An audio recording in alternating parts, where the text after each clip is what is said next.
Hello friends, आज हम देखेंगे खनिज तथा ऊर्जा संसाधन। निम्नलिखित में से लौह ऐसा की सर्वोत्तम किस्म कौन सी है? हेमेटाइट है। वो कौन सी है? हेमेटाइट। चूना पत्थर निम्नलिखित में से किस एक उद्योग का आधारभूत कच्चा माल है? लोहा इस्पात उद्योग, उर्वरक, सीमेंट उद्योग, मोटर गाड़ी। तो चूना से सीमेंट बनाया जाता है। निम्नलिखित में से खनिजों में जीवाश्म ईंधन कौन सा है? जीवाश्म का मतलब होता है सड़े गले हुए पदार्थ। बेरियम, कोयला, जिरकॉन, यूरेनियम। तो वो है कोयला। उड़ीसा निम्नलिखित में से खनिजों में किसका अग्रणीय स्थान उत्पादक है? तो उड़ीसा में सबसे ज़्यादा तांबा होता है। क्या होता है उड़ीसा में सबसे ज़्यादा? तांबा। निम्नलिखित में से कौन सा खनिज ब्लीचिंग पाउडर, पेंट, कीटनाशक बनाने में उपयोग किया जाता है? तो वो है मैग्नीशियम। मैग्नीज का प्रयोग उर्वरक बनाने में किया जाता है। निम्नलिखित में से कौन सा खनिज सबसे कठोर है? तो खनिज या धातु की बात की जाती है तो सबसे आगे हीरा का नाम आता है, क्योंकि यही सबसे कठोर और मजबूत धातु है। निम्नलिखित में से कौन सा खनिज महासागरीय जड़ से प्राप्त होता है? महासागर से मैग्नीशियम प्राप्त होता है। क्या होता है? मैग्नीशियम। मयूरभंज और क्योंझा लौह ऐसा की खाने कहाँ हैं? उड़ीसा में। कहाँ हैं? उड़ीसा में। खनिज का नाम बताइए जिसका भारत विश्व में सबसे बड़ा उत्पादक है? तो वो है अभ्रक। अभ्रक के मामले में भारत सबसे नंबर 1 पे आता है। अवसादी चट्टानों में खनिज किस प्रकार मिलते हैं? तो अवसादी चट्टानों में खनिज परतों या संतरों में पाए जाते हैं। लोहा ऐसा की सर्वोत्तम किस्म कौन सी है? तो वो है मैग्नेटाइट, जिसमें 70% लोहा पाया जाता है। लोहे की 4 किस्में होती हैं। मैग्नीज का उपयोग क्या क्या बनाने में किया जाता है? तो मैग्नीज का उपयोग इस्पात, ब्लीचिंग पाउडर, कीटनाशक दवाएं और पेंट बनाने में किया जाता है।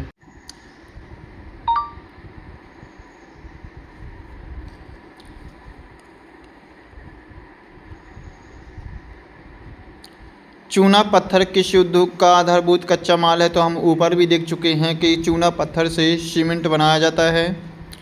मोनेजाइट रेत में कौन सा खनिज पाया जाता है? तो मोनेजाइट रेत में थोरियम पाया जाता है। ऊर्जा के गैर परंपरागत साधन कौन से हैं? तो ऊर्जा हमें पवन ऊर्जा से प्राप्त होती है, सौर ऊर्जा से, ज्वारीय ऊर्जा से, भूतापीय ऊर्जा से। भारत का सबसे बड़ा सौर ऊर्जा संयंत्र कहाँ स्थित है? तो गुजरात में है, भुज के निकट माधवपुर में, गुजरात। भारत में भूतापीय ऊर्जा की 2 परियोजना कहाँ शुरू की गई हैं? तो हिमाचल प्रदेश के मणिकरण पार्वती घाटी में तथा लद्दाख में पूगा घाटी में 2 परियोजनाएं शुरू की गई हैं भूतापीय। रेड हॉल खनन क्या है? जोवाई या चेरापूंजी में कोयले का खनन परिवार के सदस्यों द्वारा एक लंबी संकीर्ण सुरंग के रूप में किया जाता है, जिसे हम रेड हॉल खनन कहते हैं। ये गरीब लोगों द्वारा खननों से निकालते हैं। बॉम्बे हाई किसके लिए प्रसिद्ध है? तो बॉम्बे हाई बम्बई से कुछ किलोमीटर समुद्र के अंदर है, जो कि पेट्रोलियम के लिए प्रसिद्ध है और इसमें 63% देश का पेट्रोल प्राप्त होता है। कौन सा खनिज सबसे कठोर होता है? तो सबसे कठोर वाला खनिज हीरा है। कौन सा खनिज प्रायः महासागरीय जल से प्राप्त होता है? तो महासागरीय जल से मैग्नीशियम, नमक तथा ब्रोमाइन होती है। नमक तो हमने देखा है कि समुद्र से प्राप्त होता है, मैग्नीज भी। तांबे का सबसे महत्वपूर्ण उपयोग क्या है बताइए? तो तांबे को बिजली के तार बनाने में किया जाता है उपयोग, रसायन उपयोग उद्योगों में किया जाता है और इलेक्ट्रॉनिकल्स मशीनों में किया जाता है। उच्च कोटि के कोयले का नाम बताइए? तो उच्च कोटि का कोयला बिटुमिनस व एंथ्रेसाइट है। भारत में सबसे बड़ा पवन ऊर्जा पेटी कहाँ अवस्थित है? तो नांगकोइल, तमिलनाडु में। खनिजों का हमारे लिए क्या महत्व है? दैनिक जीवन में काम आने वाली छोटी चीज़ सुई से लेकर जहाज तक खनिजों से बनाए जाते हैं। इमारतें, पुल तक खनिजों के से बनाए जाते हैं। भोजन में भी खनिज होते हैं। मशीनें और औजार खनिजों से बनते हैं। परिवहन के साधन, बर्तन आदि बनाए जाते हैं। खनिज कितने प्रकार के होते हैं तथा उनका वर्गीकरण किस आधार पर किया जाता है? तो खनिज 3 प्रकार के होते हैं। धातु, अधातु और ऊर्जा खनिज। इनका वर्गीकरण ऊर्जा खनिज खनिजों का वर्गीकरण उनके रंग, चमक, कठोरता, घनत्व तथा क्रिस्टल के आधार पर किया जाता है। आग्नेय और कांतिक चट्टानों में खनिजों का निर्माण कैसे होता है?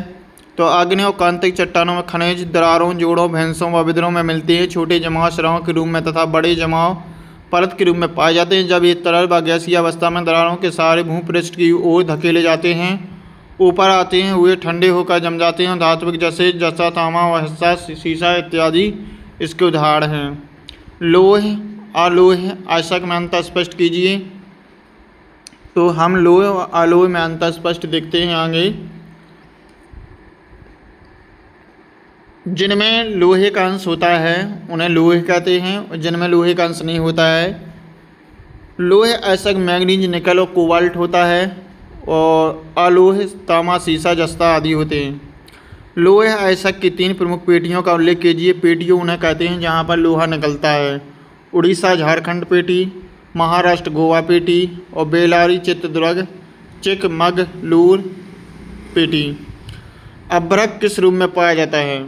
भारत में इसके निक्षेपों के प्रमुख क्षेत्रों का उल्लेख कीजिए। अभ्रक के मुख्य उपयोग का क्या है?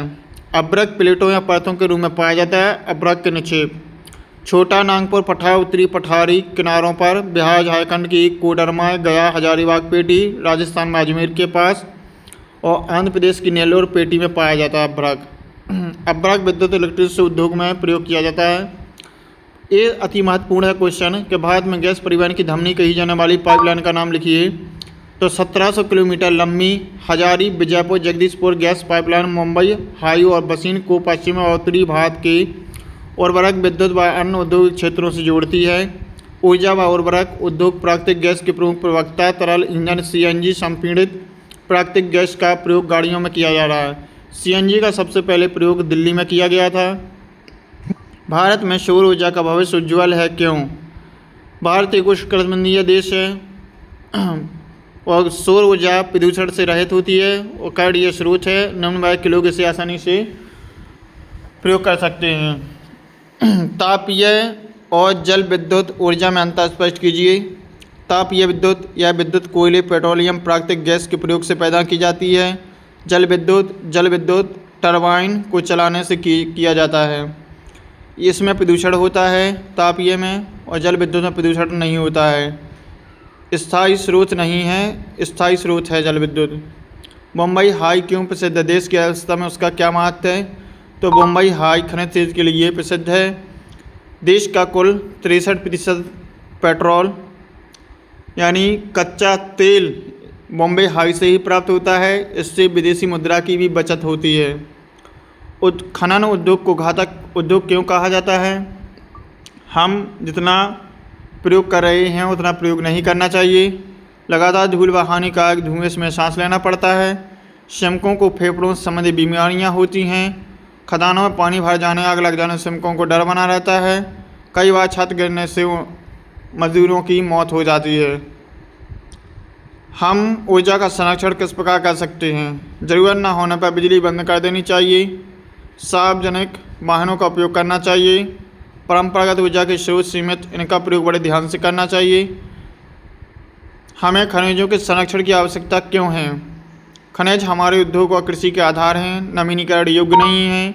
निक्षेपों की कुल मात्रा बहुत ही कम है। इनके निर्माण में लाखों वर्ष लग जाते हैं। बिल्कुल ही सत्य बात है कि हमें संसाधनों का कम प्रयोग करना चाहिए। खनिज हमारे जीवन के अभिन्न अंग हैं। इस कथन को उदाहरण से समझाइए।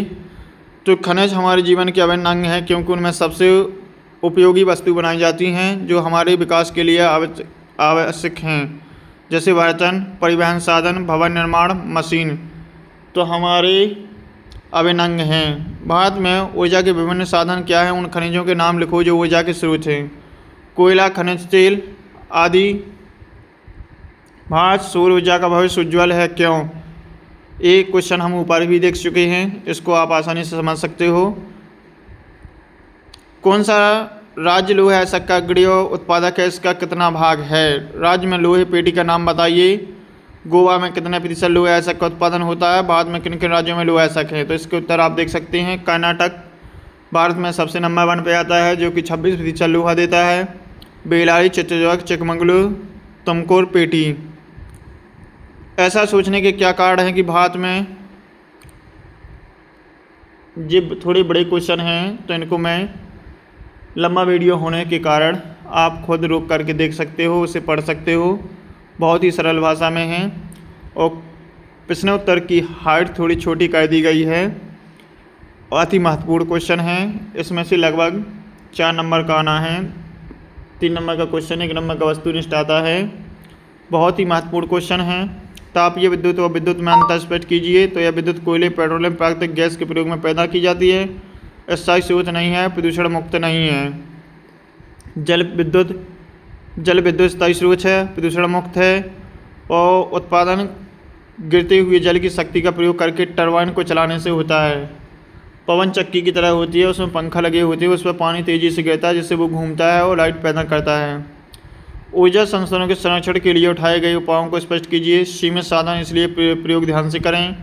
जरूरत न होने पर लाइट बंद करें। संपूर्ण साधनों का प्रयोग, लगभग मुझे लगता है कि 1 से काफ़ी क्वेश्चन हैं जो मिले जुले हैं।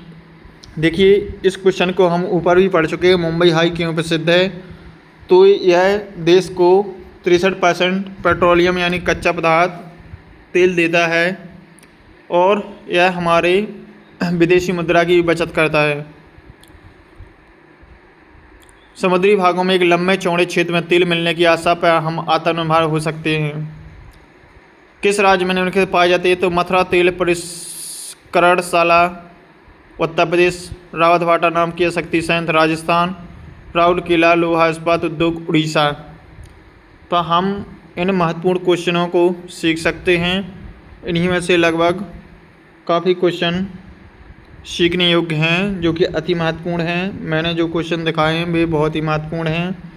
हमारे ऐसे प्रश्नोत्तर सीखने के लिए वीडियो को लाइक, शेयर, फॉलो करें, सब्सक्राइब करें। धन्यवाद। जय श्री राम, जय श्री राधे।